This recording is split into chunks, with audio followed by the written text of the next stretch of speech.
Hi guys, I'm Mike. And I'm Stephen. And this is F1 Fanatics.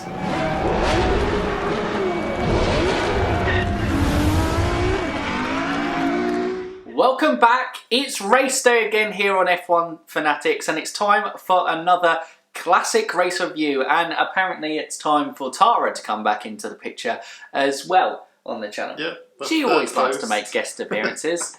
Isn't that right, Tara? Are you okay? She's just being snooty around from there. But we were going to go with the 1969 British Grand Prix, but after reviewing the footage, we were like, we can't really do a classic race review on this because we have no idea what's going on.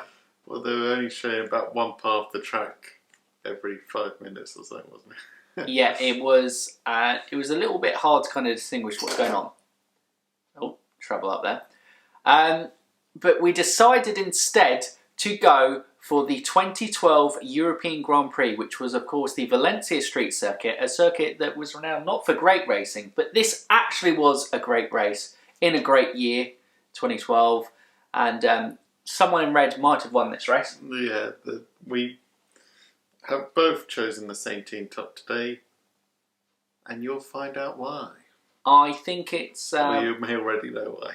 Yeah, I think it's pretty obvious. But for the classic race review, we're having a revamp because although already we're still waffling a little bit at this stage, we're trying to add a little bit more structure because we think the classic race review is a good idea. Yeah. But we rambled. All over the place. They're all over the place. Especially last week. But then last week's race was all over the place, so... Yeah, we followed suit yes. in terms of being all over the place with what we thought there. But our structure now is we will run through the full race order just like we would do on kind of a normal race review weekend before going into our top 5 moments from the race of things we think kind of stand out, what make it a great race. Then we will give an honourable mention this week to another point that just missed out on the top 5 points. And then we will give our driver of the day, followed by our thing to kind of watch out for in the crowd. And unfortunately, as it's more recent, we're not sure about kind of using footage in the race, and the pictures from the Grand Prix aren't necessarily great. So, as usual, we've kind of had moments in the Grand Prix where kind of clips have brought it to life. When we're in the older races, we'll definitely do that again. But this modern one, it's a little bit effy with FOM. So, we're just going to go with what we go. So, race order. Here it is of the European Grand Prix 2012. Race winner, no surprise, was the Ferrari driver Fernando Alonso, going from 11th to 1st in this race. Kimi Raikkonen finished in P2 in the Lotus. Michael Schumacher in the Mercedes, completing a great podium and a great drive for him on the day as well. Mark Webber in the Red Bull finished in P4. Nico Hülkenberg in the Force India finished in P5. Nico Rosberg in the other Mercedes was P6. Paul di Resta in the other Force India was P7. Jenson Button in McLaren finished 8. Sergio Perez in the Sauber finished P9. And Bruno Senna in the Williams finished in 10th position. Daniel Ricciardo, in a very young Daniel Ricciardo in the Toro Rosso, finished in P11, with Pastor Maldonado in the other Williams finishing in P12. An explanation of that will come later in the video. Vitaly Petrov, the first of the Caterhams, came in P13, with Heikki Kovalainen in P14. Charles Pic finished in 15th in the Marussia. Felipe Massa in the other Ferrari finished all the way down in P16. Pedro Della Rosa in the HRT finished 17th, with Narayan Karthikeyan in 18th. Lewis Hamilton classified as 19th, though did not finish the race. And then our retirees were Roman Grosjean with an alternator issue, Sebastian Vettel with an alternator issue. Kamui Kobayashi in the other Sauber retired as well after a collision with Bruno Senna. And Jean-Eric Verne after a collision with Heikki Kovalainen. The other Toro Rosso driver retired also. And Timo Glock in the other Marussia did not even start. Didn't even start. Poor Timo. But guys, that is a race run through, but we're now going to get into the main chunk of this video, which is the top 5 moments. And number 5 coming in, a controversial season for Roman Grosjean, a season where he received a race ban, the last driver in F1 history to, I emphasise that a lot, it's a little bit harsh, but it's certainly like a career defining moment. I don't think people have ever forgiven him. It was an iffy season where David Coulthard described him as a quick racing driver, but not a good racing driver because of his racecraft or lack of, especially on first lap incidents. But in this race, he was very good off the line at the start. But it is we the did nearly have a first lap incident. We did. Very close to, was it Kobayashi or I think it was Kobayashi, and yeah, it was very touch and go. But he made it through. He did, but that is not the highlight. The highlight is Romain Grosjean's overtake on Lewis Hamilton in the race, and it was wheel-to-wheel action on a narrow street circuit. Not as narrow as Monaco. There were still runoff areas, but it was still a fantastic wheel-to-wheel action that Grosjean made the move stick, and he really did drive a fantastic race and was unlucky with the retirement. Yeah. I have nothing else to add there. Yeah. There you go. That's It was Roman. just a quality overtake from Roman. That's it. It would be nice to see some more of those. Maybe we hardly see good Roman overtakes anymore. No. And every time he gets near a car, it's always But this one was a good one to remember. Since number 4, we move on to Sebastian Vettel. Absolute in cruise control.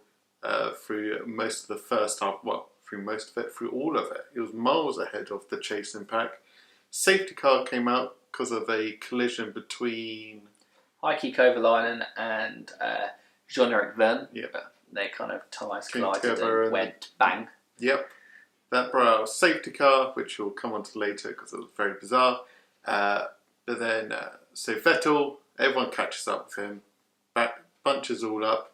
Then he's in the superior car, he's driving a great race, flies up again, and then stops flying, starts crawling, and then starts stopping. And then that's Vettel gone. It was a frustrating end for him because, he, like you said, he'd absolutely dominated and blitzed this weekend. Even after the restart, Alonso has made a great move on Romain Grosjean to claim second position, but if Vettel hadn't retired, I'm pretty sure Alonso would have got nowhere near it. Vettel was just kind of supreme, just driving. He is very good at street circuits, Sebastian. Well, maybe Monaco's still a bit mad, but Singapore and this one as well. Sebastian Vettel is very good at getting good times in and consistency. He's very good when he's leading the race in clear air to just kind of absolutely dominate it. But yeah, that was point number 4. But point number 3 is Pastor Maldonado and Lewis Hamilton collision on the last lap of the race. Lewis had kind of pushed. He was defending from Kimi Räikkönen for most of the latter part of the race, and his tyres dropped off a cliff and he was sliding all over the place. It allowed Kimi to go through, but then Pastor Maldonado quickly caught Lewis. He'd managed to keep him behind up until this point, but then they are side by side fighting. Lewis pushes Pastor wide off the track, and Pastor had none of it, really. No. He was like, I'm coming back onto the track, whether you're there or not. And Lewis was there, and then he wasn't. I think that's probably the best way of putting it, because Lewis ended up in the wall. He had a little lift off from the ground and found the wall. As Maldonado went flying into the side of him. Yeah, and Pastor obviously buoyed by the result a few weeks back where he obviously won the Spanish Grand Prix, the first Spanish Grand Prix of the season. It was a fantastic performance from him on that day. It was a season where I said Romain Grosjean was described but a quick but not a good racing driver. I think that kind of follows and encompasses Pastor Maldonado as well. He certainly had pace in the car. He certainly could fight, but he was not involved. The cleanest of overtakes. No, it wasn't. And obviously it cost him his shot at podium position, and it meant that both him and Lewis finished outside the points. Yes, he managed to finish 12th in the end, but Lewis he chucked his steering wheel out of the car. He was not happy. Understandably frustrated. Yeah. I think. And yes, that's me. It's over to me. It's number It's 2. you. We bounce. We go back and forth. So I was just enjoying talking about Pastor Maldonado so much. Yes, number 2. The race is done. We've got a top 3 podium. That is the second highlight, because it is Alonso number 1, Kimi Raikkonen number 2, and Michael Schumacher number 3. What a podium! Who have they all driven before? 3 favourite drivers. It's Ferrari. It's the double red Ferrari. We just need someone else in red, and it'll be the triple red. They're all Ferrari drivers. Yes. I think Tara has a red collar. There we go. Does that count? We represent the podium. But what a podium! Schumacher, obviously coming back in his second stint at Mercedes. Well, second after a break. Is what would turn out to be his last year in Formula 1. Yeah. And still got a podium. In a struggling Mercedes. Obviously now they're dominating, but back in the time, not very competitive. And yeah, he got a bit fortunate, but he drove a great race. Solid race. He got into the top 3. And Kimi second, Alonso 1. What more could you ask for from a podium? It was great, and for me, what kind of stands out and makes it a special podium is the fact that, 7 years ago in 2005, it was almost the changing of the guard. The great Michael Schumacher had dominated the sport, won his 7th World Championship, still a record 7th World Championship in 2004, but the young guns were Kimi Raikkonen and Fernando Alonso pushing and taking his mantle. And, they were the ones that both afterwards world champions themselves. And, still 7 years later, Michael on his return is still on a podium with the two of them. Who's there and shows... It was a great race, and it was a great race kind of keeping Webber. I think he was one that kind of benefited from the safety car with his tyre change. But it was a very solid drive, and it was a great race from all 3 drivers, in fairness. It was a fantastic one, and admittedly, Grosjean and Hamilton's retirements and Vettel's retirements meant that, they benefited, but it was still a great race. Solid. Moves us on to our last one. The guy on top of that podium and a great drive for the Ferrari was Fernando Alonso. Now, obviously, he started in 11th, worked his way through the field on a track notoriously difficult to overtake on, and he made some great overtaking moves, making them stick on this one, including that one on Roman Grosjean from the restart after the safety car. That was a great move. He also, I think, after the first pit stop, he made up 3 places because of his kind of... Big overcut. Big overcut rewards. I'm trying to think, yes. Overtook 3 in the pits. It's quality. Yeah, it really was kind of a great drive from start to finish. He would have, 11th to 2nd, still would have been really impressive. And that was all done on merit. And then, obviously, with Sebastian retiring, it was the icing on the cake, which meant... For me, 2012 was Fernando Alonso's best season as a driver in a car, and this was his best performance in that season. In his home Grand Prix, winning in front of his home crowd, it's something special and enjoyable. Hi Tara, yeah. Tara agrees. Fernando Alonso, what a great drive. That's what she wanted to say. And now she's still there. Yeah, she's doing her thing. But Fernando, great drive, wasn't it? Yeah. Number 1 highlight, standout performance. We had to get Fernando racing here. We had to. If we didn't get Fernando racing here, it wouldn't have felt right. Exactly. But we now move on to an honourable mention, just missing out on the top 5, because can you explain really what the safety car situation was in the race, Stephen? No, I can't. That's why it gets an honourable mention. As we glazed over it, the first and only safety car was brought out because there was some debris on the track. We got a little zoom-in shot of the 2 little pieces of debris. They may be bigger. We didn't get commentary. They may be going, oh, that's massive debris. Got to clear it off. Safety car for about 6 laps. Then Vettel retired. Parked off the racing line, to be fair. But because it's a street circuit, his car's only about a couple of car whips away from where the cars are flying round. and the marshals had to push it off. And we got one great camera shot of these marshals panically trying to get this car off the road as quick as possible, whilst another marshal's waving his green flag. Green flag! Get the racing Green going. flag! Go, go, go! Racing is good! Just a couple of car whips away from these poor 5 marshals, fearing for their lives. Now, if there was commentary, this might have cleared something up. And if someone does remember the incident fondly, then please do.